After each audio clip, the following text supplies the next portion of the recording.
Good morning, All right. Manila. Good morning, Rumblers, YouTubers, and anybody listening, watching, wherever you are. I am Manila Chan, and that over there is my buddy Ted Rawl. You are watching the TMI show. It actually stands for the Ted Manila Information Show, where we actually try to bring you a little too much information. Anything from news, politics, lifestyle, culture. It could be fad diets, whatever, health stuff, what the kids are doing, as Ted says, what they're not doing, and basically everything in between. If you guys are looking for a straight laced, button down news program, this show is not going to be for you. Occasionally, we might accidentally drop an F bomb or two. So just be forewarned. It's stuff or you know seven. you or 727. It's stuff you're gonna want, that you already want to know more about, and then stuff that you didn't know that you needed to know. And of course, Ted and I, being who we are gonna have a few laughs along the way. We are live Monday through Friday, 10 a.m. Eastern, on all these various streaming platforms. So be sure to please like, follow, subscribe where you can, become a monthly donor to help us keep this up and running, our new venture. If you're watching Rumble, it's right below the Rumble chat. There's it's not quite highlighted very green, but it's got a green ring around it, and it says subscribe. Join us there to become a $5 monthly subscriber. It'll really help us to keep this show going.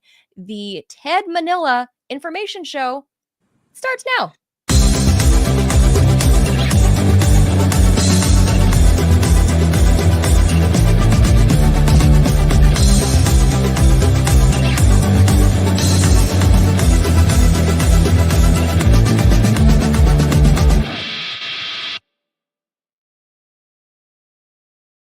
Out to our latest TMI monthly subscription member, Adrian. Adrian, thank you so much. And yay, I Adrian. will do the old movie, Adrian. If you know the Rocky. You are old. There's two Adrian references. Remember, in God, what was that? Cuckoo, Mrs. Robinson. What's that movie? Dustin Hoffman. Plastics. Oh my God, why is this movie? Yeah, I don't know. You know what I'm talking about. Have more coffee, Ted. And the girl's name is Adrian, and he screams, Adrian, and then she runs away with him. Anyway. But it's also a male name. In this case, I believe Adrian is a male, a biological male, as it were. Yeah, we don't worry. We will not verify your genitalia if you decide to subscribe to the TMI. Your gender is between you and all the people at the next conference you attend who look at your name tag. All right, here we go. Here's the news right now. Leaders of emerging economies have gathered in Russia for a meeting of the bloc known as BRICS. That's Brazil, Russia, India, China, South Africa. Many are joining for the first time. The three-day summit kicked off yesterday in the central Russian city of Kazan. Brazil, Russia, India, China, and South Africa were already members, of course, and the group has now expanded to include Iran, Egypt, Ethiopia, and the UAE, otherwise known as the United Arab Emirates. Russian President Vladimir Putin held bilateral talks with his counterparts, including Chinese President Xi Jinping. He called Xi his dear friend and stressed the importance of their joint efforts within BRICS. A spokesperson for the Russian Federation said that leaders had discussed the war in Ukraine, not surprisingly, since that was a big impetus for the reason that BRICS came together. Putin spoke about the war in a meeting with Indian Prime Minister Narendra Modi. Modi said he thinks the conflict should be resolved peacefully. BRICS is definitely the story that is going to really sneak up, Manila, on Americans in a year or two or five, when suddenly there's going to be an entire monetary and fiscal and maybe even political bloc of nations that, this reminds me, I don't know if you're old enough to remember the non-aligned pact, the non-aligned movement of nations during the Cold War, many of whom were sympathetic to the Soviet Union, but not all, that were basically trying to counter U.S. imperialism and hegemony. And this is reminiscent of that, right? Like basically the U.S. tried to create a unipolar world after the collapse of the Soviet Union in 1991. Well, they did. And they did. And basically the Russia started, facing sanctions from the U.S. In 2014 after the annexation of Crimea by Russia. And basically there's been this ongoing civil conflict within the Ukraine. The U.S. and Russia had been fighting basically a proxy war in Ukraine since 2014. Americans only started to pay attention in 2022 when Right. when Russia went into other parts of Ukraine outside of the Russian ethnic dominated parts of Ukraine in the Donbass region in the east, and all sorts of very harsh sanctions were imposed. The Russians obviously knew this was coming, and they reached out to their trading partners like China and India and so on and said, look, can we work together? We're all getting kind of fucked over by the Americans. Right. And so this is a big deal. I mean, we don't know where it's going. We don't know if it's going to end up like an EU, like monetary union, or like an political union. But I could definitely see a BRICS buck, right? Like like we were saying, BRICS bucks. Yeah. Like they need to come up with a snappy name. Of course, that's got to be the first and foremost thing, right? It's like branding, because branding, it really, nowadays in 2024, I know people are going to laugh and at me saying that, but it's true. The branding really makes a difference. If it sticks or not, and if it'll fly, right? But look, Ted, it's been a long time coming. I mean, yes, the unipolar moment kind of happened in World War II when the United States claimed the victory. That was the first PR move to move into this unipolar Western hegemony world that we currently live in. And they've done really good branding. That's my whole point. They've done really good branding with the movies, with all the Saving Private Ryan and all that stuff. They did really good with PR to convince the world that America is the world's savior. The West is the way to go. Books like, oh gosh, I'm having brain farts too. And I have the book here somewhere. There it is. The Clash of Civilizations, it talks about how the world is going multipolar. And that book was published is this in the Robert Fisk book? It is. I'm not done reading it, but it's the Samuel P. Huntington. Oh, okay, yeah. There's several books with that sort of title. Yeah. Yeah, and Huntington talks about this like in I think this was like in 1998 or 6, maybe, like during the Clinton era is when that book was written, and Samuel Huntington has since passed.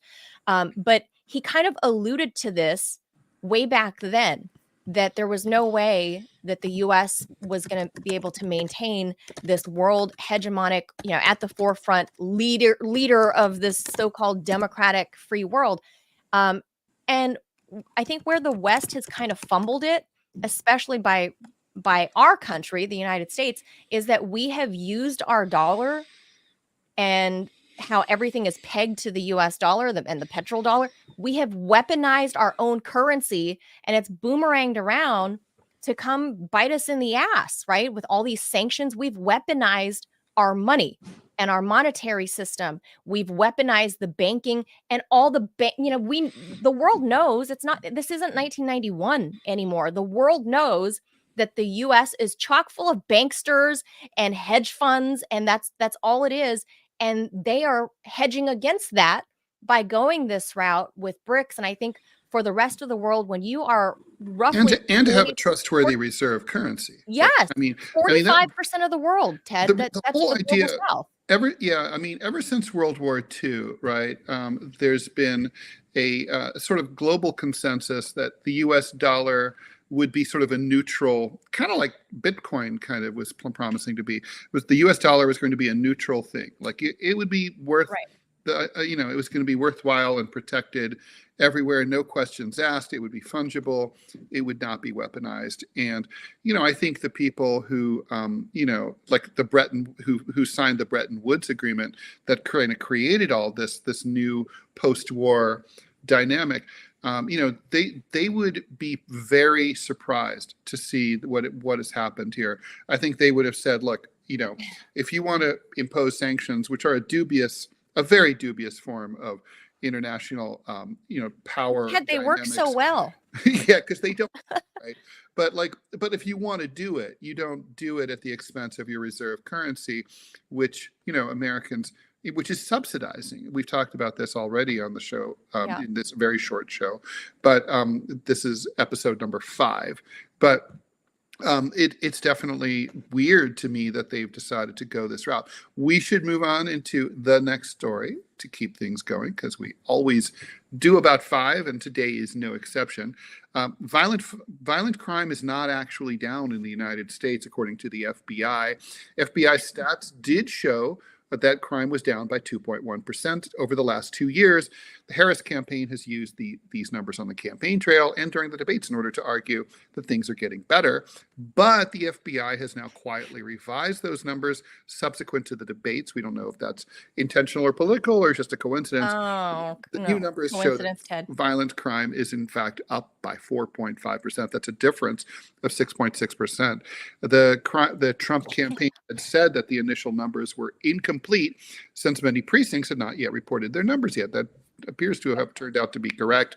Carl Moody, he's a professor at the College of William and Mary who specializes in studying crime, said, "I've checked the data on total violent crime between 2004 and 2022. There were no revisions from 2004 to 2015 or from 2016 to 2020.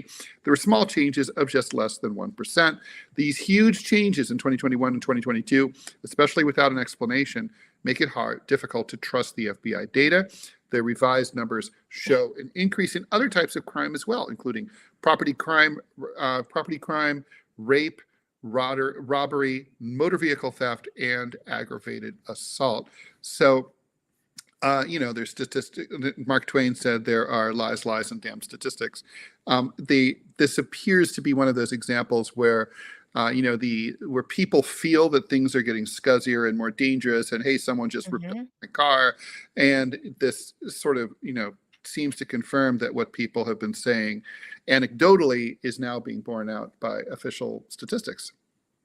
Yeah, I would say if you ask Joe Schmo on the street at any major metropolitan city, they would have told you this long before the debates, right, between Harris and Trump. They would have said, yeah, violent crime is up. Not to mention all of this, what is considered non-violent crimes, like what they would, I guess, classify as lifestyle crimes or excuse me, quality of life crimes, right, where people are stealing your catalytic converter or these smash and grabs at the mall. Property that's crimes. what's Theft. Property crimes that are forcing even like major retailers like Target or like Whole Foods in downtown San Francisco, right, to shutter because there's so much property crime. And it's just they're smashing and grabbing, taking bagfuls of whatever. It could be like, and you know what this does not deodorant. Include? You know what this does not include? And I mentioned that people. I want to do a show about. We have to do a show about scams. There's no talk about cybercrime. I mean, a lot. I mean, Americans are being rooked to the tune of billions of dollars every single year in like romance scams, credit cards scams. Like probably nothing's more dangerous than the gas pump. Putting your card in the gas pump. Oh, They have those readers, the fake readers. Yeah. If you go online and it says credit card declined, don't keep that. That's a scam, probably. If you pay your bill, and what people will do is then try one card after another, and then that's how the crooks collect even more numbers. So, I mean, the point is, and it feels to me like local police, state police, and the FBI are not taking cybercrime directed at individual Americans seriously at all. I mean, you could lose $100,000 to a cyber criminal in Ghana, and the FBI is not going to treat it the same way as they would that. Like, imagine if someone broke into a store and held up a jewelry store and got $100,000 worth of jewels. They'd be up their ass trying to catch those people. It's the same exact level of crime financially, but they don't treat it that way. Somehow, if it's online, it's sort of like, well, sucks to be you. Right. Yeah, I think obviously authorities are always 10 steps behind criminals. That's just kind of the way it is. Just like with Congress, right? They're always like 3 or 4 steps behind what's actually happening on the ground. And because everyone's always trying to negotiate something behind closed doors to, benefit whatever, whoever.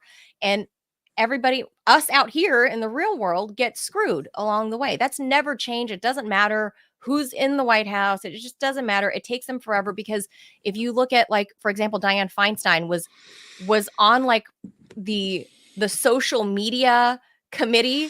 She was like literally dying in her seat on Capitol Hill. I mean, she was like, we know this to be true because she did in fact die. She did die, like, in office. But how is that lady supposed to be on the committee of like social media, whatever it was, right? It's like internet stuff. When I don't even think cybercrime. she doesn't. I don't think she knows how at that point knew how to operate a computer, much less like make laws around it. And it's the same thing, around local municipalities. There's obviously not enough funding that goes into that. So and not enough education, I would say, among the local municipal forces to be able to follow up on those crimes. And of course, those would be like at the detective level. And I don't think they have like enough educational background to pursue those. So that's probably why it feels like the cops are like, oh, sorry, you got, scammed online. Oh yeah, well, we're taking note. They just don't have the, the education behind it to pursue any justice for you. So if you're out there on your own on that, it's honestly, if I were running for president or local government, I would pledge to beef up cybercrime enforcement and start taking those crimes very seriously, because that's the future of criminality. And totally. And you are really on your own. And I have stories to tell, but anyway, not right now. No time for that right now. Secretary of Defense Lloyd Austin III confirmed on Wednesday that North Korea has sent troops to Russia to join in the fight against Ukraine, a major shift in Moscow's effort to win the war. Mr. Austin called the North's presence a very serious escalation that would have ramifications in both Europe and Asia. Speaking at the UN General Assembly, a North Korean representative dismissed those allegations, saying, "As for the so-called military cooperation with Russia, my delegation does not feel any need to comment on groundless and stereotype rumors aimed at smearing the image of the DPRK and undermining the legitimate, friendly, and cooperative relations between sovereign states," adding that so-called arms transfers between sovereign states is totally incompatible with this thematic debate. The Kremlin has also said that North Korean troops in Ukraine is a completely bogus story. And our guest, Mark Sloboda, expert on the Russo-Ukrainian conflict, said yesterday that also there are no North Korean troops fighting for Ukraine. Monday, fighting for Ukraine. Fighting against Ukraine. For Russia. South Korea said that if North Korea is fighting in Ukraine on behalf of Russia, they will consider supplying Ukraine with weapons. South Korean President Yoon Suk-yeol spoke with the new NATO head, Mark Rutte, and said that if these rumors are true, then South Korea would intensify security cooperation with NATO and Ukraine. Rutte expressed hope for wider cooperation among the three sides in the military-industrial field. Now, I really wanted to point something out here. This quote was from the New York Times. I'm just going to reread this like very short pat thing. Lloyd Austin III confirmed on Wednesday that North Korea had sent troops to Russia. I just want to make clear that this is not up to journalistic standards. The United States cannot confirm. They could say it is our assessment, it is our belief. The New York Times could confirm this, for example, by saying our New York Times reporter in Ukraine observed North Korean troops, or in fact, our colleagues, our French war correspondents in Ukraine saw them, and here's photos of them. That could be a confirmation, alleged confirmation. This is about, to me, this is just another reflection. I saw MSNBC had a headline that was similar about the U.S. the partnership between the U.S. government and its media mouthpieces, where it's like the U.S. government U.S. journalists should have an adversarial relationship. Right. There's no level of skepticism. It's a source. It's a source. And it might be true, and it might not be true. And it's like, but I mean, said accused, alleged, those would all be fine. Said, U.S. says Right. there are, claims would be, I think, maybe a little sharper. But another thing, Ted, I think worth pointing out is even if Lloyd Austin says that, whatever, like, forget the New York Times. If Lloyd Austin says that North Korean troops are in Russia, so freaking what? right, They have military drills all the time. They invite each other. They work with each other. they're The close same way allies the U.S. going has back military forever. drills. The U.S. has military drills in South Korea. That doesn't mean the U.S. military is going to invade North Korea because they're in South Korea. It doesn't mean anything. It just means, if this is true, if it were true, if there are North Korean troops inside of Russia, so freaking what? They might be conducting military drills and practices together, which is very commonplace for any military that has allies in said state. So it doesn't matter. And I'm open to the non-news. possibility that, as the U.S. alleges, cannot confirm, it has not confirmed because it cannot confirm, but alleges that they have 3,000 North Korean troops in Ukraine fighting for Russia.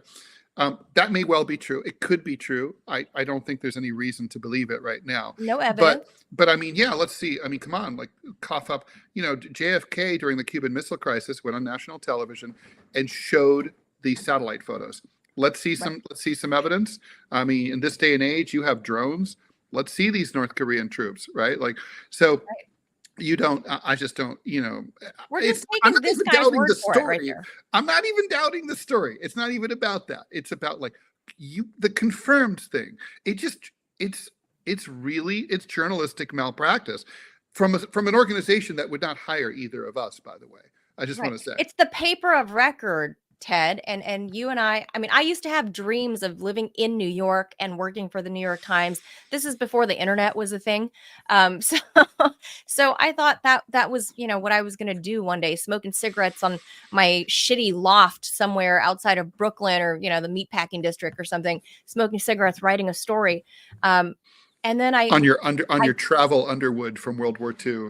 Like, yeah, it's like, I really had this romanticized view of what news was, and what back then, I mean, we're talking like the early 90s. So there was still some level of respectability with the New York Times, but that has all since just been diminished completely. I think when you say New York Times now, I think most people are like, they roll their eyes and they're like, okay, the New York Times says, okay, great.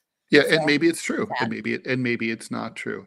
Okay, so I love science, so do you.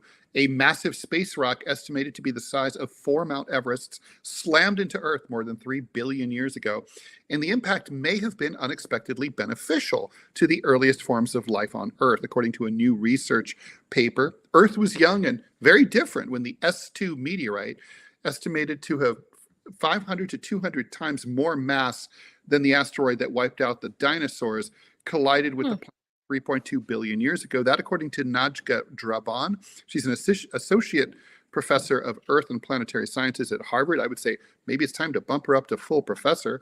She's also the author of a new study describing the S2 impact and what followed in its aftermath.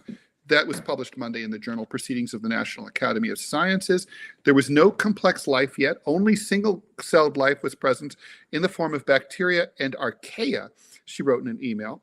The oceans likely contained some life, but not as much as today, due to a lack of nutrients. Some people even describe the archaic oceans as biological deserts. The Earth was a water world with a few islands sticking out. It would have been, the oceans were probably green from iron-rich deep waters. When the S2 meteorite slammed into the Earth, global chaos ensued. So basically, Manila, this thing hit. And when it did, it created a tsunami that was almost global in nature, and the heat was so intense that it wiped out and evaporated the entire upper layer of the global ocean. And then that all evaporated, eventually formed into, what we would see as clouds, and then eventually reintegrated itself into the oceans. What this did, basically, if Lake Baikal in Siberia is very deep. Mm-hmm. volcanic vent at the bottom. And scientists have noticed, starting back like 50, 60, 70 years ago, that like life forms spontaneously at the bottom of the deep pit of darkness of Lake Baikal. Basically, life is created by water plus extreme heat. And so this probably created extreme heat that gave life a jump start. The water was already here. The event created a massive explosion. It mixed everything up and started, the evolution of amino acids into, protozoa and other early forms of life. It's really, I mean, we don't think about the fact that we are constantly being hit by, the Earth is constantly the possible target of a major rock, but it has happened a bunch of times in our history. For example, I stayed Right. When we on a road trip in Quebec, like last summer with my son, and there's a giant, and I noticed we stayed in this research station that was on the side of a lake that's perfectly shaped as a circle. And then when I read about it, it turns out it's a prehistoric meteor crater site that also had a devastating impact tens of millions of years ago. And it smashed into what is today northern Quebec. So, I mean, it's really cool and weird and interesting. See, this stuff I can listen to for hours on end because I mean, I personally don't know a lot about the sciences, but that's why I'm interested in hearing about them. And when you hear about something just for scale purposes, bigger, twice as big as Mount Everest, that kind of gives a little bit of perspective, I think. And you just think about how not only are we as humans at constant threat, and we forget this, at any point that one of these giant ass, twice the size of Mount Everest rocks can come penetrate the earth and just destroy everything. But then us idiots here on Earth are like threatening each other to destroy each other while we have we're not so bright. Natural things out there that we don't even know that can decide to change course one day and bank a sharp left and decide to come towards Earth. But, instead of spending money studying those things and preventing possibly, like True. The one possible good use for nuclear weapons. A la Bruce Willis, right, in Armageddon, instead of planning something like that for the eventuality, because it's going to happen, Ted. Let's face it. True. It's eventually going to happen. I don't know if it's in our lifetime or our kids' lifetimes or who knows how many generations down, but it is bound to happen again. And we should probably begin to start planning for that inevitability. I think that's why Musk wants an interplanetary civilization, in part because all of the world, all humanity could not be wiped out in one instance. It would be kind of like hedging our bets to be in multiple places at the same time. And, people might think he's nuts, but his ideas are certainly worth discussing. It's stupid to be like, we live here, we stay here no matter what. This is my home. Me, Earth. Yeah, otherwise it's like we would have never climbed out of trees, right? I mean, come on. All right, finally, speaking of strange people, Bill Maher doesn't care what the haters have to say about his unorthodox dating preferences. The 68-year-old comic has recently been linked to Noor Al-Fallah, 30 years old, after the unlikely duo was spotted enjoying dinner together earlier this month. Al-Fallah, who welcomed her son Roman with 84-year-old Al Pacino in 2023, has since claimed that she and Maher are just friends. But according to Maher, he doesn't think it's anyone's business anyway. During an appearance on a podcast this week, the comedian and TV personality responded to questions about his dating habits, admitting that he doesn't usually date women close to his own age. My dating is not age appropriate, Maher explained during the Monday, October 22nd episode, after confirming that he is single and not looking for anything romantic right now. But when asked if his dating tendencies could be perceived in an unorthodox context due to significant age differences, he replied with a stern response. Not just perceived, they literally are. But the people who are pissed off at that, fuck you, he boldly declared, while adding, you do me, I do you, you do what works for you. I'm not a big fan of Bill Maher's politics, which are far to the right of my own. But he's right about this. It's nobody's fucking business I agree. as long as no one under 18 is involved. Right. I agree. I mean, I have my own speculation around why oftentimes men pursue much younger women. That's obviously an opinion and my own assessment. It usually has something to do with, power and control and, but that's my own thing. And a But high as long as, tolerance for boredom, I would imagine. or I mean, conversely, seriously, how much really does, a 30-year-old, even if she's a genius, she just hasn't lived as long. Bill right. Maher's had a lot of experiences. I mean, he dated Ann Coulter. I mean, well, if dude, you date Ann Coulter for a day, that's like dating anyone else for 10 years. Yes, we should point out, and I see our guest is waiting, so we're gonna have to like move along. But I will say, Noor is the baby mama of 84-year-old Al Pacino. Al Pacino. Right. Okay. Now, I want to know. So, I thought the question was really going to be, is Al Pacino going to come looking for Bill Maher? And there's going to be like an aged. Wouldn't that be great? I will say, Bill looks great for 68 years old. I think Bill Maher looks really good. Good for him. So he does. Well, whatever. He eats well, and it's not clean living. That I can tell you. No, but he's skinny. Rich and have he doesn't eat private a lot. chefs, and it's all good. But he does smoke a lot of pot. We know, and that's fine. Whatever. It's his life, his thing. Do your thing. As long as everyone's over 18, whatever. We can judge and say it's going to be weird for that kid, though. It's going to be weird. Yeah. All right. We'll leave that right there. I'm gonna do our fun little my Jaws. Let's call it Jaws. The Jaws wipe, and then we're gonna go over to the story that we have our guest here for, Ted. So okay. Bear with me. Let's do it. Jaws. Okay. All right. Okay. So I'm gonna skip over and bring not the guest, but I'm gonna bring this up on the screen.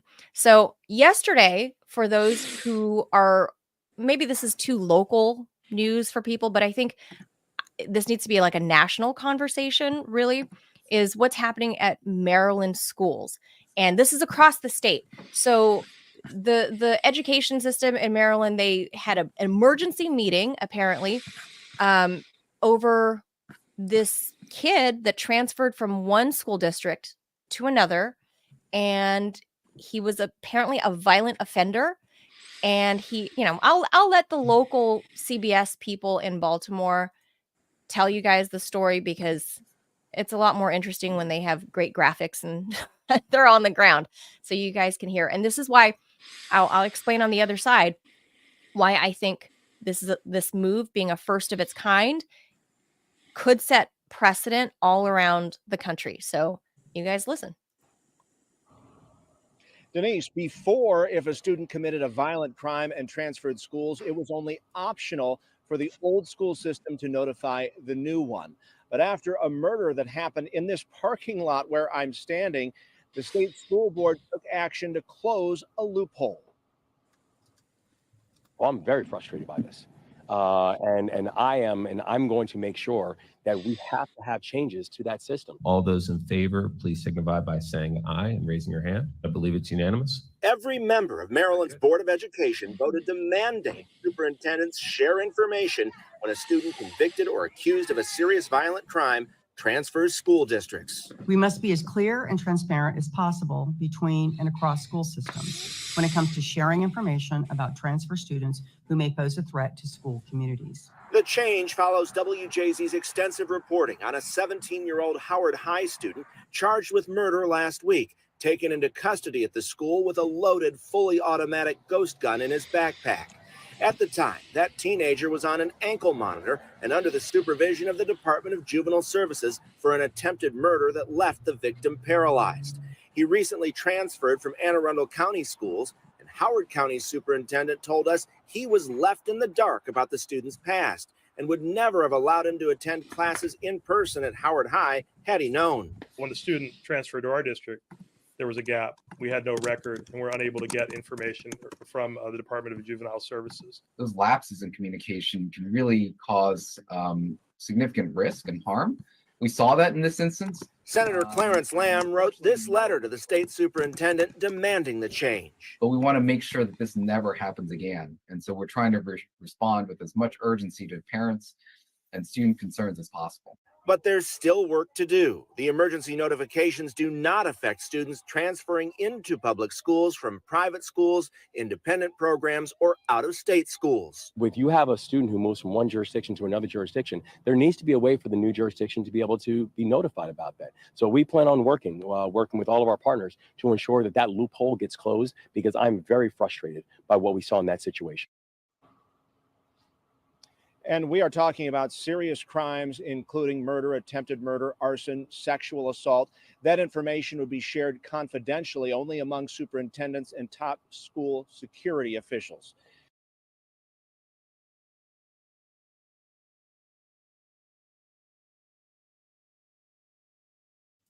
All right. Sorry, I was muted. Yeah. So you guys heard that there from the local CBS up in Baltimore. This is the first of its kind to ever be introduced. So this is like emergency approved. And I think this is very precedent setting for students all around this country, as we were talking about in headlines, with violent crime actually being up, as reported by the FBI. We can't forget the minors who were involved. And honestly, here in DC and of course in big cities like Baltimore, it is way up among youth. Oh, in New York City, that if you are mugged, it's probably going to be someone who's in middle school or high school age. Almost. I mean, like I learned after a while, after moving to New York City, it was a bad idea if you were like, you wanted to hop on the subway at like 2:45, school lets out at 3. Might be a good idea to hit Starbucks for an hour, let the kids get home from school, then get on the subway. Wow. Well, so to talk more about that, let's bring in our guest today. That right there is Jovani Patterson. Jovani Patterson is a West Baltimore resident, education activist, and chair of People for Elected Accountability and Civic Engagement, or PEACE Baltimore. So he's been on with Ted and I before, and with Jamarl as well on our previous show on the old radio station that is unfortunately gone bye-bye. And he's excellent on this topic. So Jovani, thank you so much for joining us. Hey, good morning, everyone. Can you hear me all right? Hi, Jovani. You sound great. Oh, awesome. Yeah. Awesome. Well, good morning. Thank so you we for just having me heard that. back. We just heard that report.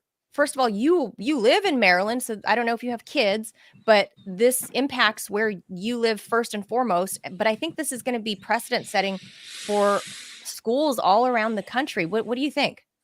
Well, I mean, I do agree with your assessment there that it could be precedent setting, but this isn't something that's abnormal or unusual. If you know, like I have sued Baltimore City Public Schools mainly for grade changing and truancy, but in that effort, you hear from a lot of parents or just educators and people in general on why kids aren't being able to learn, and a lot of that is because they feel unsafe in the classroom.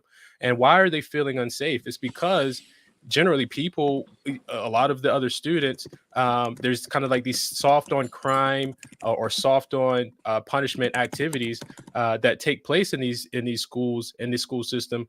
So these kids feel unsafe, and they're unable to learn and unable to grow and develop, and they also take matters into their own hands. So this being now caught and being revealed, it does shine light on the issue, but it's kind of like this isn't the first time something like this has occurred. Yeah, I'm of two minds of this. I think first and foremost, I think that it's good that the school system, at least in one state, is trying to close this loophole, but there are still loopholes within the loopholes, because this only applies to kids at public school. There's no, they can't quite make this applicable to private schools or kids from other states. So this is only for kids at public schools in Maryland transferring from one to the other that have a violent criminal history. And sure, I think, like I said, I'm kind of torn because there are going to be some kids who are reformed, right? And trying to live the straight and narrow, and then they're moving, maybe they go live with relatives somewhere else, and they're trying to clean up their act, and that's why they've transferred to a different school. And part of my fear is that those kids who are trying to better their lives and start over and leave behind that ugly past of theirs, by telling the new school that this might taint the well for them, that this could potentially influence how teachers or administrators are going to treat these kids. And it could potentially, there are no secrets. It's 2024. Eventually somebody hears about, oh, you hear about that new transfer kid? He was locked up when he was 12 for, shanking somebody at whatever, Anne Arundel County schools. But isn't there something there that's kind of dangerous for those kids? Because I feel like with the kids, we got to hope that they have a chance to do better if they move out of those bad situations. Well, I mean, there's always hope for people to change, but you also still have to consider, the victims and also, the people that or parents that are sending their kids to these schools that may be around someone they feel uncomfortable with. Look, I don't, claim to have the solutions to everything, but honesty is always the best policy, and transparency is always the best policy. So at least giving people the option and the choice, right, to help make a decision that's better for them, in my opinion, is the best way to go. Not hiding something into the dark and hoping something happens doesn't happen to your family, relative, or student, and God forbid your child. You just don't want to take those risks. And I understand there's certain stigmas and things like that. But there are consequences for bad choices, and we can't go around that. There are just consequences for bad choices. But again, I do believe people can change. I do believe people should have the opportunity to change. But we cannot hide that from people and be in the dark about it.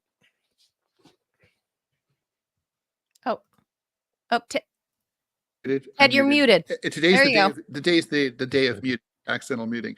Jovani, I'm kind of wondering about sort of the disconnect between the fact that this person is not incarcerated, is not in a halfway home, is out on the street in school, but they're safe enough to release in the minds of the juvenile justice system, but at the same time, it reminds me a little bit of Megan's Law, right? Like someone who's a registered sex offender, we decided to let them walk around free in society, but we're going to put a scarlet A on them and say, okay, well, watch out for this person, right? I just sort of think if they're that dangerous, why are they even in any school? I mean, that's a great question. I mean, in Maryland, we have probably one of the most progressive, I forgot what his title is, but his name is Vincent Schiraldi. But essentially, he's over the criminal justice, system in Maryland, and he's one of the most progressive, people out there. And he has a history and track record in New York. But our mayor here in Maryland, not mayor, but governor here in Maryland, picked him as the best person for this job. And if you look at some of his policies, it is kind of, you don't believe that someone who's taken the rights of another citizen, for example, taking a life, and major property and violent crime violations, those type of things. He doesn't believe that those people should have their rights taken away and being incarcerated, and instead should be let back into the streets. So I do think this does speak to a larger issue with the criminal justice system here in Maryland of letting more dangerous people and more with serious crimes and serious convictions back out onto the street. Again, the hope is that they can change, but your neighborhoods, your communities, your schools, your education, your future. All of that is being put in jeopardy for these science experiments of human behavior. Yeah, let's not forget that with these kids, that especially if we're talking about like the Baltimore area, that it disproportionately impacts children of color. And there's a component there that, for both the kid going to the new school and the kids that are already at the new school, that there can be some sort of tension that's created. There could be danger from both sides. And I just wonder, with as quickly as they moved through this just yesterday, I mean, they literally took emergency action to make this a new law. I think Governor More. Governor Westmore is I'm so used to saying Hogan, that they're gonna sign this immediately, and it's now a thing. And they haven't really taken the time, as you normally would before a governor signs something into law, to actually put in the studies and see what the ramifications really are. But wouldn't there's got to be some sort of fallout, because, as we said, it's going to disproportionately impact children of color, and these are minors, these are kids. I asked, from what position are you saying it disproportionately affects children of color? Well, I mean, like, I'm just using the Baltimore because they're showing Baltimore on the screen, is that because the community is primarily children of color, that when these kids transfer schools or whatever, that maybe they find out that this kid is from a rival gang, and it just creates a whole new turbulent place for them, where the kids, one way or the other, don't have the anonymity anymore. I know they say it's going to be, kept, private details of the kid among the school officials, but I don't believe that. I just feel like there's not enough impact. Well, there's a risk. Studies. There's a risk.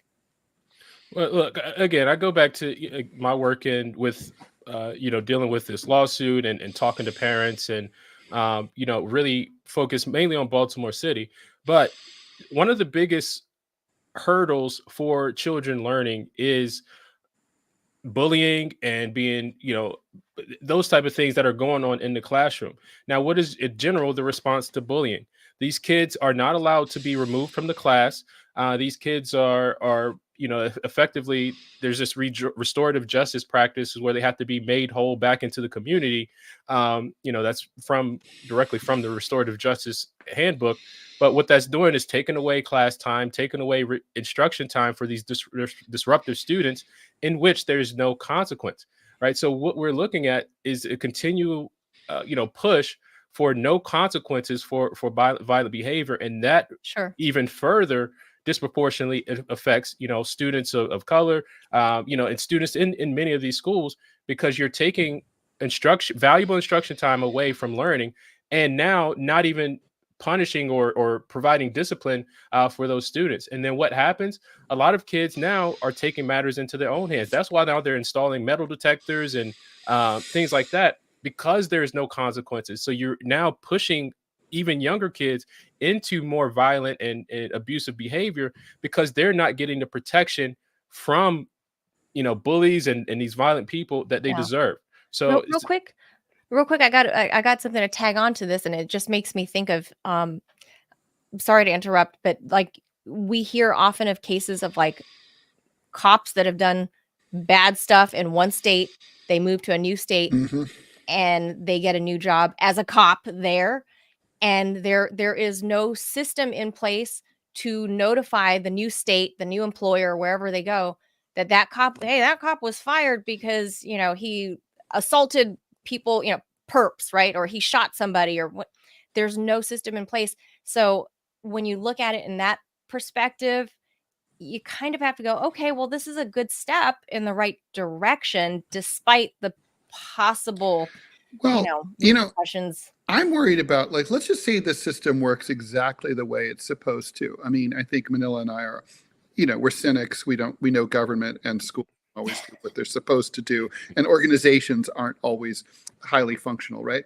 But let's just say everything goes well, and that a new school kid from school A does something bad, gets entangled in the juvenile justice system. Under Maryland law, school A notifies school B keeps everything confidential. What is school B really supposed to do with that information? I mean, are they going to, have the track coach follow the kid around, all day long to make sure they don't do anything wrong? I mean, it's sort of like, okay, so, you can have knowledge, but what do you do with it? I mean, I'm genuinely curious. I mean, That's a good point. ultimately he's a kid. This is a he. I'm assuming it's a he, but that's not true, right? It's a he. I think Usually said he. but usually, but not always. But the point is, a person is a student in a new high school. They have a record. So how does that impact their experience in class or in extracurricular activities or anything else? Well, look, I do think honesty again is the best policy. I remember getting this email from a school that I was sending my child to. It was about a teacher, and it didn't necessarily mention which teacher it was, but it said that the teacher has not received a particular certification, but we feel that they were kind of still eligible to teach a class XYZ. But I think that right there at least provides some level of transparency, saying, hey, there is a student in the 10th grade that has received some serious prior convictions. We believe, we build a community around of solid, parents that help restore this person back, to, you can use their words, restore them back into the community, what have you. But I do think, again, honesty is the best policy. I don't believe keeping people in the dark really benefits anyone. Yeah, this is, I mean, I'm because this happened with such a fast, ferocious speed. Like I did not see this coming, and I've never really thought about it until recent years, because my son's only in kindergarten, and already the difference between preschool and kindergarten, how the kids, like you said, with bullying and what have you, and there's just, and we're in Virginia, right? We're in Northern Virginia, and just as a new-ish parent, because my kid is little, I'm already forward thinking, right? So when this news broke, I thought, wow, this is the kind of stuff I have to think about as a parent sending a kid to public school, that he might be surrounded by a kid here and there. Absolutely. Or a kid convicted criminal. But it could also be a kid where they have no prior offense and then they do something wrong. Everybody's got a first time, right? I mean, are you worried at all, Jovani, about what might happen in terms of over policing or over monitoring? I was in court one time waiting for an unrelated case, and before me, there was someone who was a parole violator in New York City. They were a resident of the Bronx, and they had been told as a condition of their parole not to leave the Bronx. The guy had walked out into the middle of the Harlem River that separates the Bronx from Upper Manhattan and fished off the middle of that bridge. He was 10 feet technically inside the borough of Manhattan. He was arrested and facing years in prison as a result of a parole violation. For obviously, I mean, okay, he shouldn't have done that, obviously, but I mean, it was a dumb move. But I mean, come on, this is if there was ever a place for a liberal judge, it's here. Hey, stupid, don't do that again, right? Stay in the Bronx. Don't even go into the middle of the river. I mean, these are kids, 17, 16 years old. Aren't you worried are you worried that there might be kind of we got to be a forgiving society. We've got to understand that many violent offenders never reoffend, But I mean, let's look at this too, right? I am one that I'm happy to give second chances, and that's part of the world that we live in. You have to be able to work with anyone, regardless of their background, and I believe that. However, let's look at some of these prior convictions. I mean, this kid was convicted of murder. Do you know what it takes to murder? Why is he out? Right. This is my point. Right. Right. That's Right. wild. This is what you don't have to be a rocket scientist or highly educated to know that it is morally wrong to kill someone. It does. Although studies have shown that kids don't really their cerebral cortex isn't fully formed until you're 25. I Right? don't buy that, and that's kind of the Yeah. thinking of the current of Vincent Schiraldi. You know right from wrong. When you're 3 years old, you know when you tell that first lie, and you know it's wrong. So taking another human life at whatever age, now you may be desensitized to it, and there is a level of that, but you know it's wrong.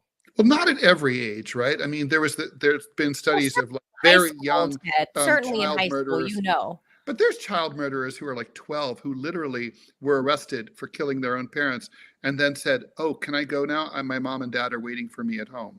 So They it get takes a long time to get there. So you have to understand, like killing someone is not an it.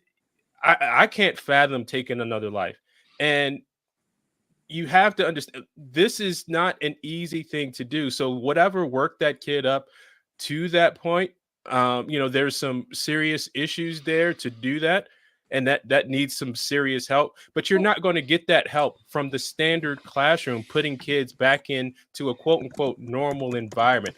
An abnormal circumstance calls for abnormal, intervention. Responses. Yeah. What about this kid? I mean, obviously the story just broke yesterday, so we don't know all the details yet. But who are the parents of children like this? Why this kid obviously is now a repeat offender because he's in trouble. He had an ankle monitor on and he showed up to school with a ghost gun. Where are the parents? Where are the families involved with this kid's life? And where is any sort of like rehabilitation program? If this kid is a violent criminal, we've brought up the question already. Why is he in the general population at school? Why is he not at a special program? or at all. I don't want him Like- at my grocery store, Again, I mean, these are all valid We're the questions. grown-ups. Yeah, I mean, these are all valid questions that I think, should be addressed, right? And I think I think the mindset is just putting people back with other people. They'll kind of assimilate and maybe get their life together. But we do have to ask, where are some of these fundamental elements that are required for, stable society? I am a big proponent of family. I am a big proponent of, fatherhood and bringing community back. And we do have to ask those questions, like where, what's going on at home in the family life. But I don't think it's up to the schools to be responsible for the rehabilitation process, especially for offenders like this. Yeah, it's such a messy place when you're talking about kids, and the best we can do is I agree with you. We cannot leave it up to the federal system or the municipal system to raise our children. It is our children. It is our communities. And I forget what the governor says. I'm looking at his mom or his dad or his grandma, his aunties. Why have they not taken control of this kid? Because it starts at home. So I mean, Yeah. I think you're right.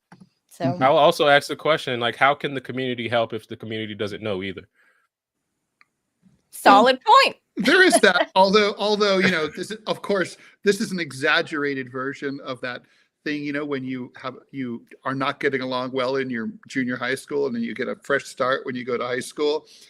A fresh start is a very valuable thing.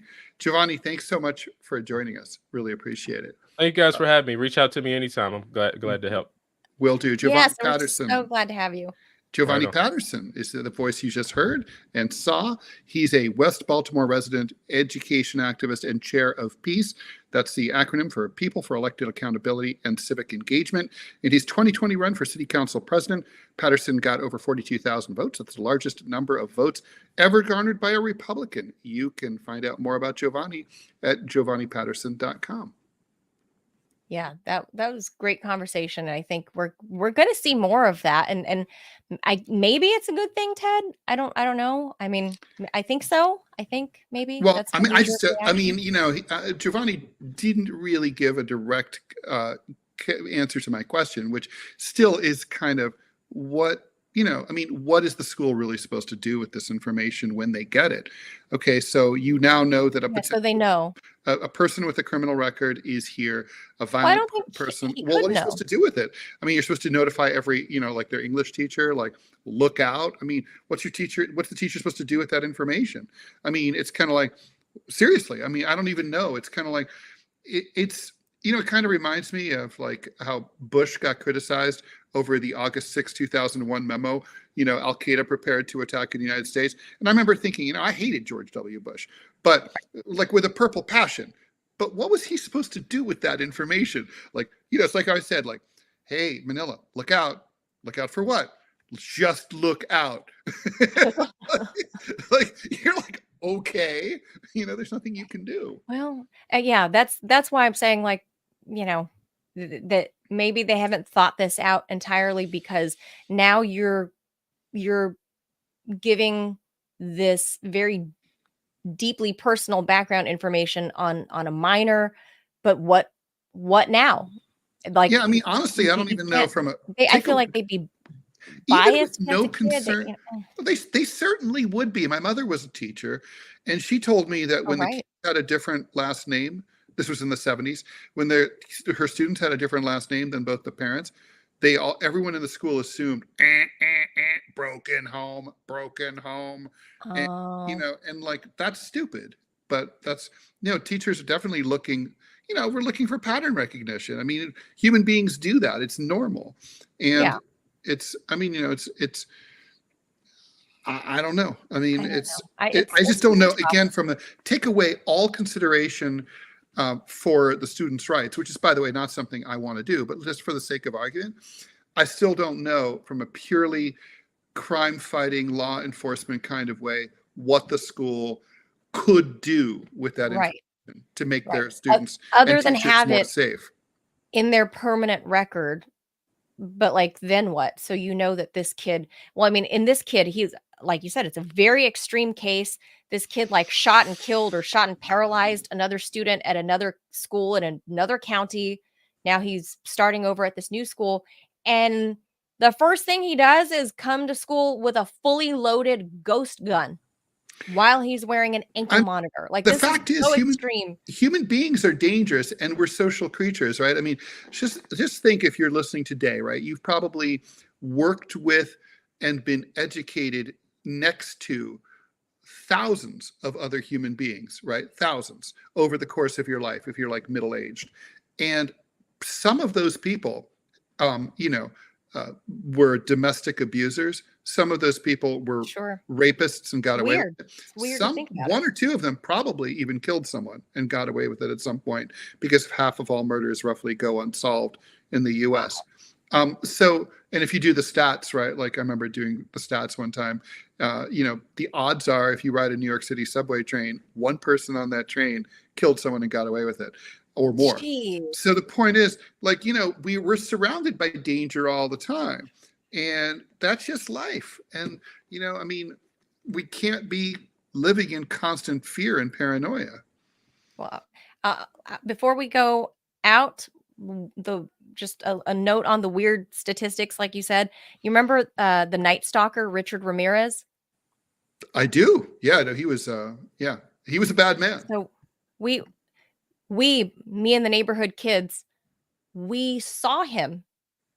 We were interviewed by the police, and then he went on to murder a family in Whittier, so a few blocks away from where I lived. Was that his first killing? I don't think that was his first. He was already like, we already knew the sketch. You remember the sketch with the Ray-Bans he was wearing? Yeah. So it was on the news. I mean, it's the 80s, right? So everybody watched the nightly news because that's what you have on TV, right? Sure. And the TVs, you still had to go press the button physically on the TV on the box, right? And I still remember that. So all the kids were like, we knew the kids in the neighborhood, right? But we're like, no way. I mean, sure, we're in LA, but LA is a big place. And sure enough, one day there was a weird, like, junky old car, and we lived on a cul-de-sac, and that car didn't come down our cul-de-sac, but a car cruised by very slowly, and we're all riding our bikes, and we look, and we remember seeing a skinny-faced man wearing Ray-Bans, and he smiled at us, and he had bad snaggled teeth. And that's all we remembered. And then later, the police came to, I guess, our neighborhood, going door to door, asking if anybody saw anything suspicious. And we, told our parents, our grandparents, or whatever, and that was what was told to the police, and even he ended up murdering a family. But even consider that, right? Like, obviously, he was an extremely psychotic man. But, like, let me just say, still, it's interesting. He was not most of the time in predator mode. He didn't kill you guys. Right. He didn't kill everybody Right. he encountered. He probably didn't kill 99.9% of the people. He Right. I mean, he went to the store. He didn't kill the clerk. You know what I mean? It's like, Right. kill his colleagues. He didn't. Whoever repaired his shitty car, he didn't kill his auto mechanic. He's not just killing. Right. So it's still really. It's spooky as hell, and you feel a chill. I felt a chill when you told that story. And I've had, analogous stories that I could tell too. But it's like, still, it's interesting that, like, for the most part, even around a serial killer, you're probably going to be okay. Right. Isn't that wild? So, like you said, what do you do with this information? So what did they expect the kids to do, putting up that wanted sketch poster of the Night Stalker? Like, and now here we knew who, we felt like we knew who we were looking at, but we were like, no way. What do you want people in the neighborhood to do about it? Like, yeah, that's what I don't get. It's like Megan's Law. When I moved outside of New York and out to Long Island, and one of the things I did, because I had a kid, is, in an idle moment, I looked up the Megan's Law registry. It had a map, and like a Google map, and you could look and see. It was like, whoa, there's like a dude, like, and I kind of thought a lot of those Megan's Law people I had read were like, statutory rapists, like a 19-year-old with a 17-year-old girlfriend. The dad didn't like him. But this was like, there were some of these people were the traditional, like, jumped and raped a little girl on her way home from school outside the playground, right? Like, the worst kind of people. And I remember just thinking, but okay, so I now know this guy lives here.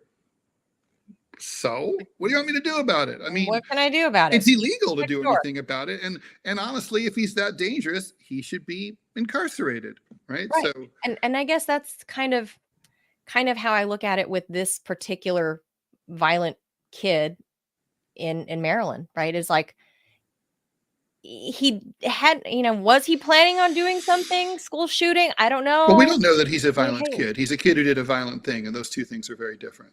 Well, okay, that's fair enough. But he did a very violent thing, and then he showed up at the new school with a ghost gun that was fully loaded. Was he planning on doing something? Was he just using it for packing heat for protection? We don't know. Right. But again, what now? The administrators know. I understand the parents being freaked out. I would be. But yeah, as parent at the new school, I'd be pissed off to know that this kid was with my kid in class one day. Right? Like, how is that okay? Right. But everybody in the U.S., every child is entitled to a public education, and that too, and including kids who are troubled. Yeah. So it's a long road for Maryland to pioneer this thing. So we'll leave it right there, Ted, because our time is up.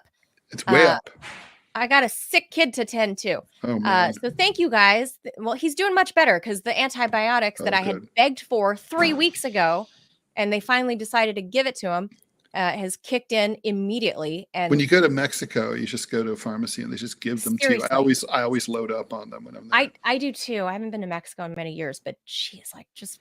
It's so good. Every time you go to Mexico, nobody's abusing you're antibiotics. so happy to go to Mexico. Just go to Mexico. It's like the people are great. The food's good. Totally. It's fun. I love Mexico. Totally. No wonder Jesse Ventura has a compound there, man. He's right. Just going off the grid. All right. Thank you guys. Thank you so much for joining Ted and I here on the TMI show. Thank you, Putinbot Gaming, for supporting the channel, moderating the chat, helping us out with the trolls. And again, I'll solicit selling to the trolls $5 a month, unlimited I think trolling. maybe it depends on. I was going to modify that, Manila. I think it's like, it depends on how much exactly of a troll you are. Like $5 a month is like minor trolling, I would say. But Oh, okay. But like, if you're like a certain people who shall remain unmentioned here, but you and I both know who I'm talking about, certain trolls, that should be like $100 a month to put up with their shit. Yeah, if you're And like that's not much money. absolutely That's a meal horrible. in some places. Yeah. Yeah, like if you're a complete shit ass, Yeah. yeah, you're gonna have to pay. But if you're some On minor our old trolling, show, we had an anti-Semitic troll. I mean, anti-Semitism is like $1,000 a month, I'd say. right? Like yeah, it's one thing to be the anti-Z, but it's Well, another anti-Zionist thing. is totally welcome. Yeah, that's not a problem. But like to just be a just like I said, the perfect description is a shit ass. Just Yeah. don't be a shit ass.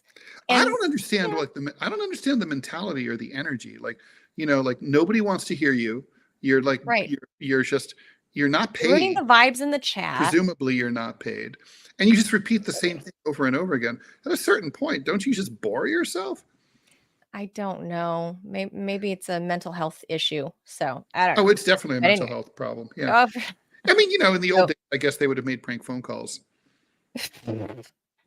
like just Is it's your just lame. refrigerator running? Click. Hey, ring ring. Can I talk to Seymour Butts? Same vibe. All right, guys. And for those who actually care to subscribe because you want us to continue doing this, please do that out of the goodness and kindness of your hearts, like our newest subscriber, Adrian. Thank you so much for that $5 sub, Adrian. Please subscribe to the TMI show on Rumble if you are in the position to do so. It's right below at the bottom of the chat. There's a thing, the word that says subscribe. Don't click the $sign. That's just, although you can, but that's a one-time donation. The subscribe button is for a monthly $5 sub to support this little independent endeavor that Ted and I are doing. So if you enjoy and find value in what we're doing here, please help us so we can continue to do this work. So click that button and then just following and subscribing everywhere you can to help us grow this little, indie show that we're doing. So that's it. Ted and I, Ted, over the hump. We are. This is on to number 6. There we go. All right, everybody. Happy hump day. Take that how you will. Have a good See you Wednesday, tomorrow. everybody. Adios, amigos. Oh, less than 2 weeks to the election. Bye. Less. Adios.